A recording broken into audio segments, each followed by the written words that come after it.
बुद्ध और विद्वान की कहानी, वास्तविक ज्ञान की खोज। एक बार की बात है, एक गांव में एक विद्वान रहता था जिसका नाम विमल था। विमल को अपनी विद्या और ज्ञान पर बहुत गर्व था। वह अपने आप को सभी ज्ञात विषयों का विशेषज्ञ मानता था और उसकी किताबों और उपदेशों से गांव में उसकी बहुत प्रतिष्ठा थी। हालांकि उसके जीवन में एक कमी थी, वह सच्चे सुख और शांति की तलाश में था, जिसे वह अपने ज्ञान के माध्यम से प्राप्त नहीं कर पा रहा था। एक दिन विमल ने सुना कि गौतम बुद्ध उस गांव में आए हैं और उनके पास एक अद्वितीय ज्ञान और शांति का स्रोत है। विमल ने सोचा कि बुद्ध से मिलने और उनसे ज्ञान प्राप्त करने से उसकी समस्या का समाधान हो सकता है। इसलिए उसने बुद्ध से मिलने का निश्चय किया। विमल बुद्ध के पास गया और उन्हें आदरपूर्वक नमस्कार किया। फिर उसने कहा, भगवान, मैं एक विद्वान हूँ और कई वर्षों से ज्ञान की खोज में लगा हूँ, लेकिन मुझे सच्ची शांति और सुख प्राप्त नहीं हो रहा। कृपया मुझे बताएं कि सच्चा ज्ञान क्या है और कैसे प्राप्त किया जा सकता है। बुद्ध ने विमल की बात सुनी और कहा, विमल, सच्चा ज्ञान केवल किताबों और शब्दों में नहीं होता। सच्चा ज्ञान तब होता है जब तुम अपने अनुभवों से सीखते हो और उन्हें अपने जीवन में लागू करते हो।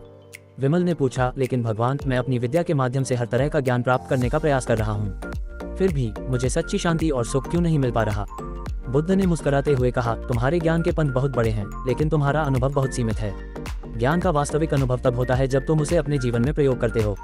उदाहरण के लिए, एक खाली कटोरा और एक भरा हुआ कटोरा की तरह है। एक कटोरा जो खाली है, उसमें तुम जो भी डालोगे वह समाहित हो जाएगा, लेकिन एक भरा हुआ कटोरा, उसमें कुछ भी नया डालना मुश्किल होता है। बुद्ध ने विमल को एक साधारण प्रयोग करने की सलाह दी। आओ हम एक साधारण कार्य करते हैं। मैं तुम्हें एक गांव की यात्रा पर ले जाऊंगा। वहाँ एक घर में किसी के साथ भोजन करेंगे, लेकिन तुम भोजन के बाद केवल एक बात ध्यान रखना, तुम क्या खाना चाहते हो जो तुम्हें सच्चे ज्ञान का अनुभव कराए। विमल ने बुद्ध की बात मान ली और गाँव की यात्रा पर गया।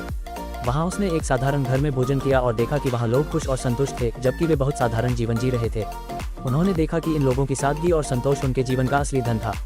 जब विमल ने बुद्ध से लौटकर कहा, भगवान, मुझे समझ में आ गया है कि सच्चा ज्ञान और सुख बाहरी चीजों में नहीं, बल्कि साधारण जीवन और आंतरिक शांति में है।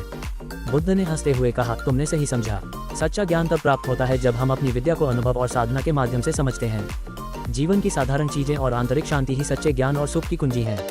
विमल ने बुद्ध की शिक्षाओं को अपने जीवन में लागू किया और उसने सच्चे ज्ञान और शांति को पाया। उसने समझा कि सच्चा ज्ञान केवल किताबों में नहीं, बल्कि जीवन के अनुभवों और साधना में छिपा होता है। ये कहानी हमें सिखाती है कि सच्चा ज्ञान और सुख बाहरी विद्या और ज्ञान से नहीं, बल्कि जीवन के सरल अनुभवों और आंतरिक शांति से प्राप्त होते हैं। बुद्ध की शिक्षाएं हमें दिखाती हैं कि वास्तविक ज्ञान तब आता है जब हम अपनी विद्या को जीवन में अनुभव करके समझते हैं।